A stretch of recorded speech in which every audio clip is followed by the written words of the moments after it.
Mulai hari ini Pemprov DKI Jakarta melonggarkan rem darurat COVID-19 dengan memberlakukan kembali PSBB masa transisi. Sejumlah sektor usaha kembali dapat beroperasi dengan kapasitas terbatas.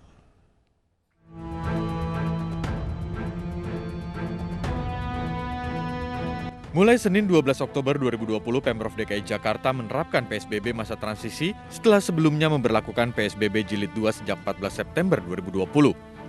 Hal ini diputuskan berdasarkan laporan kasus harian, kasus kematian harian, tren kasus aktif, dan tingkat keterisian rumah sakit rujukan COVID-19. Kita kembali kepada status PSBB transisi.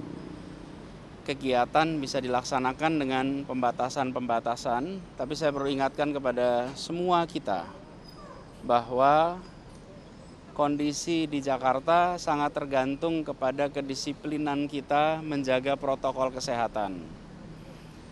Kita sudah merasakan sulitnya, beratnya ketika rem darurat itu ditarik.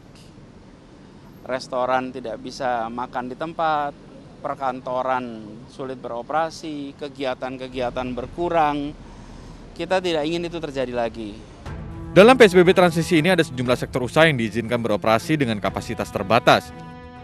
Untuk kapasitas maksimal 50% antara lain kantor non-esensial, pasar, pusat perbelanjaan, pertokoan, UKM terdaftar, restoran, rumah makan, kafe, salon, dan barbershop.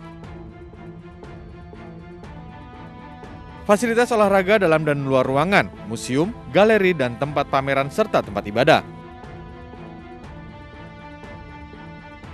Sementara lokasi yang dibuka dengan kapasitas maksimal 25% antara lain taman rekreasi atau pariwisata, pusat kebugaran, pertemuan teater, pemberkatan, akad nikah dan resepsi, serta wisata tirta. Terkait dengan kegiatan perkantoran untuk bidang esensial, kantor dapat beroperasi dengan kapasitas sesuai kebutuhan. Antara lain membuat sistem pendataan pengunjung, menyerahkan data pengunjung ke Pemprov DKI, menyesuaikan jam dan shift kerja, menggunakan teknologi untuk mencegah kerumunan dan menutup tempat selama 3x24 jam jika ada kasus positif COVID-19. Sementara itu, aturan ganjil genap bagi kendaraan bermotor belum akan diberlakukan. PSBB masa transisi di Jakarta berlaku mulai 12 hingga 25 Oktober 2020. Menariknya dalam PSBB transisi ini, pemerintah Provinsi DKI mengatur pemilik warung makan, rumah makan, kafe atau restoran mendata para pengunjung.